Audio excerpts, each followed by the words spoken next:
આજથી 3-1 વર્ષ પહેલાં હું જ્યારે તમારા ઘરે આવ્યો હતો ત્યારે મને ખ્યાલ છે કે રાત્રે 10:30 વાગે પણ એક ડૉક્ટર દાંપત્ય જે લગ્ન કરવા જવાનું હતું એ તમારી સાથે કંઈક કન્સલ્ટેશન કરતા હતા. ત્યારે મેં તમારા સંતાન એટલે કે પિનાકભાઈને પાર્ટ ઓફ માય ક્યુરિયોસિટી એવો પ્રશ્ન પૂછેલો કે ભાઈ ડૉક્ટર થઈને આ બધી વસ્તુની અંદર બિલીવ કરે છે.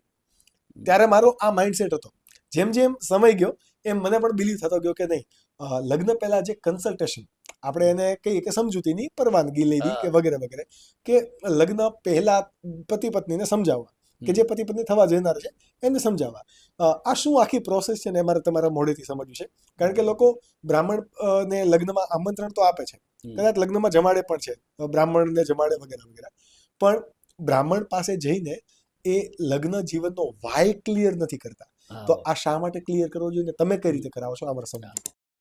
Hey lovely audience, this is your host Akash Ukani and thank you for choosing this particular topic to watch. જો તમે આ પોડકાસ્ટ ક્લિપ માટેનો ફૂલ એપિસોડ જોવા માંગો છો તો તમે અમારી મેઇન યુટ્યુબ ચેનલ સ્કિલ જોગીને સબસ્ક્રાઇબ કરીને તમારી લાઈફ એન્ડ તમારા બિઝનેસમાં વેલ્યુ એડ કરી શકો છો.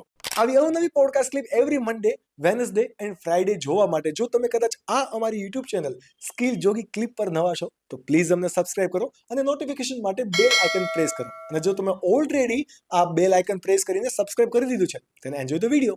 પહેલી વસ્તુ એ છે કે તમે કે વાય આ શા માટે મારે લગ્ન કરવા છે એની સ્પષ્ટતા હોવી જોઈએ. પહેલી વસ્તુ એ છે કે દાંપત્ય જીવન એ અર્થ પ્રધાન હોવું જોઈએ, કામ પ્રધાન હોવું જોઈએ કે ધર્મ પ્રધાન હોવું જોઈએ, તો એનો વિચાર કરવો ઘટે.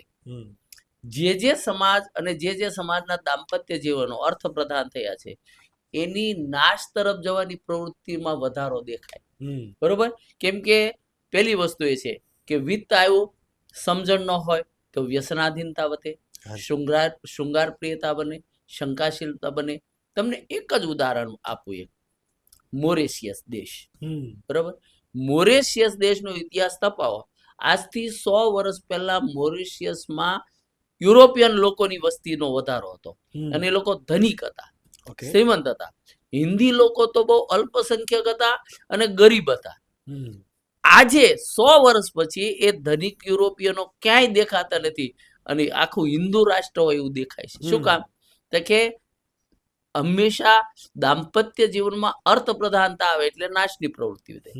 હવે કામ પ્રધાન નો થોડોક વિચાર કરીએ કે લગ્ન એ કામ પ્રધાન હોવા જોઈએ. જો માનસિકતાનો વિચાર કરીએ તો મર્યાદિત ભોગ છે માણસને દેવત્વ સુધી લઈ જાય અને અમર્યાદ ભોગ એ માણસને પશુતા તરફ લઈ જાય. તેથી વિવાહ સંસ્થામાં એક સમજણ હોવી જોઈએ કે લગ્ન છે તે મારા વિકારોના સબલિમેશન માટે છે, નહીં કે ભોગને માટે. બરોબર? હવે વિચાર કરો કે આપણા ઋષિઓએ વિવાહ ફરજિયાત કીધા છે અને જેને વિવાહ ન કર્યા એને સીધું સંન્યાસમાં જવાનું હોય ને તો એને સ્પષ્ટ ના છે. વિવાહ કર્યા વગર સંન્યાસ ના કોઈ પણ સંન્યાસી, આજના જે કઈ સંન્યાસી, હું કડક શબ્દમાં કહું કે સંન્યાસી તરીકે માન્ય ન ગણાય. તો અત્યારે જે કે પણ સંપ્રદાયના સાધુ સંતો છે એ લગ્ન પહેલા સંન્યાસ એ ભારતીય સંસ્કૃતિ પ્રમાણે માન્ય ન હોય.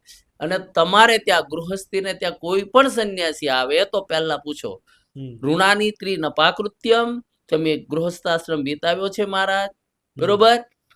જો એ કે હા મેં ગૃહસ્થાશ્રમ કરીને પછી સંન્યાસી થયો છે તો જ એને ગૃહસ્થીના ઘરે પ્રવેશ લેવાય. નહીતર માનવી વિકારો એનું કોઈ ઠેકાણું નહીં. તમે સ્પ્રિંગને વધારે દાબો, વધારે દાબો, વધારે દાબો, એક વખત બંધન છૂટ્યું એટલે ડબલ વેગથી ઉગળે. અને એના ઉદાહરણો સમાજમાં જોઈએ જ છીએ. આ કડવું સત્ય છે પણ કોઈને કહેવાની તાકાત નથી. બાકી કોઈ પણ ગૃહસ્થાશ્રમ કર્યા વગર સંન્યાસી થઈ શકતો જ નથી. આ તમને રિયલ ફેક્ટ કહું. અને જે આવી રીતની સ્વીકારી છે, હવે એક બૌદ્ધ ધર્મનું તમને ઉદાહરણ આપું. બરોબર? કે બૌદ્ધ કાળમાં સર્વ દુઃખમ સર્વ ક્ષણિકમ એમ કહીને ભાઈ સંસાર દુખાલય છે, સંસાર કોઈ કરવો જ નહીં. બધા યુવાન સંન્યાસી અને સંન્યાસીની બધા મઠમાં ભાગ્યા રહેવા લાગ્યા. હવે ઘી ને અગ્નિ પાસે રાખો તો શું થાય? ઘી પીગળવાનું છે અને મઠમાં વ્યભિચાર વધ્યો.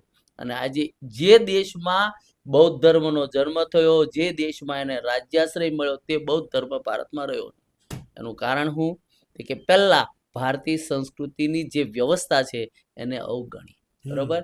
એટલે આજે દાખલા તરીકે કોઈ પણ સંન્યાસી સ્ત્રીઓને પણ જેને ગૃહસ્થાશ્રમ ન કર્યો એવા સંન્યાસીને પગે લગાય નહીં. બરોબર. ઋણાની તૃણ પાકૃત્યમ, આ સત્ય વસ્તુ સ્વીકારવું પડે. અને એના પરિણામો સમાજમાં બધાને કડવું સત્ય ખબર જ છે કે સંન્યાસી લીધા પછી અંદરના વિકારો ચાલ્યા જવાના છે નહીં, ઈ રહેવાના જ રહેવાના છે. છે. વિકારો કોને નિર્માણ કર્યા છે? મનુષ્ય ખુદે. મનુષ્ય નહીં, ભગવાને આપેલા છે. હા, એ તો આપણી કામ, સાથે છે ક્રોધ, જ. લોભ, મોહ, મદ, મત્સર એ ભગવાને તમને આપ્યા છે. અને તમને આપ્યા છે તો યોગ્ય રીતે જ આપ્યા છે.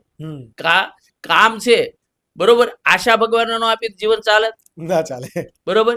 તમને આશા છે કે હું કાલે મારા સારા દિવસો આવશે. જી. બરોબર. એટલે આ બધું જોઈએ, પણ એનો યોગ્ય રીતે ઉપયોગ કરવો જોઈએ. બરોબર. સૂર્ય શક્તિ છે તો એને તમે બિલોરી કાચમાં ભેગો કરો તો કેટલી શક્તિ નિર્માણ થાય? બરોબર.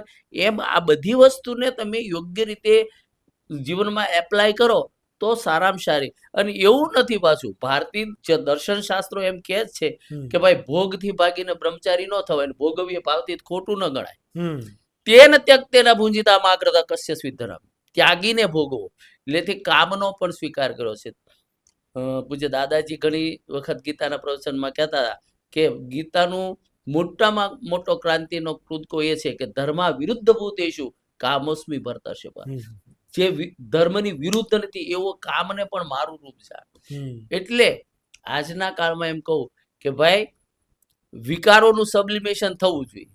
આજે સમાજમાં દાખલા તરીકે સ્ત્રીઓ તરફ જોવાનો માત્ર ભોગનો જ દ્રષ્ટિકોણ આવ્યું. કારણ શું? કેમ કે વિકારોનું યોગ્ય રીતે સબ્લિમેશન થઈ બીજા તરફ જોવાનો પવિત્ર દ્રષ્ટિકોણ, એનું નામ વિવાહ સંસ્કાર છે. હું એક સ્ત્રીનો સ્વીકાર કરીશ, બરોબર, પણ બીજી તરફ ખોટી દ્રષ્ટિ જોઈએ તો મારો ધર્મ મને ના પાડે છે. અને સંસ્કાર થવા જોઈએ. અભિજ્ઞાન શાંકુતલમ એ કાલિદાસનું પ્રસિદ્ધ નાટક છે. એનું પાત્ર એટલે દુષ્યંત. હવે આ એમાં એક પ્રસંગ છે કે દુષ્યંતે જયારે પહેલી વખત શકુંતલાને જોઈ એટલે એનું મન એના પર ખેંચાણું. બરોબર. બીજી જ ક્ષણે એનું અંદર સંસ્કારી મન ખેંચી ઉઠ્યું કે કેમ તારું મન ત્યાં ગયું કેમ? એટલે દુષ્યંત કે તો આ બ્રાહ્મણ કન્યા ન હોવી જોઈએ. એ પોતે જ કે છે બ્રાહ્મણ કન્યા ન હોવી જોઈએ. જો બ્રાહ્મણ કન્યા હોય તો મારું મન ત્યાં જાય નહીં. એટલે એનો અર્થ શું થાય? એક ક્ષત્રિય કન્યા હોવી જોઈએ. આટલો પોતાનો મન ઉપરનો વિશ્વાસ, આ નામ સંસ્કાર કહેવાય. શિક્ષણ અને સંસ્કાર એમાં ફેર કેટલો? જે અપાય એને શિક્ષણ કહેવાય, અને વ્યક્તિ જયારે ઉપાડી લે સંસ્કાર બની જાય.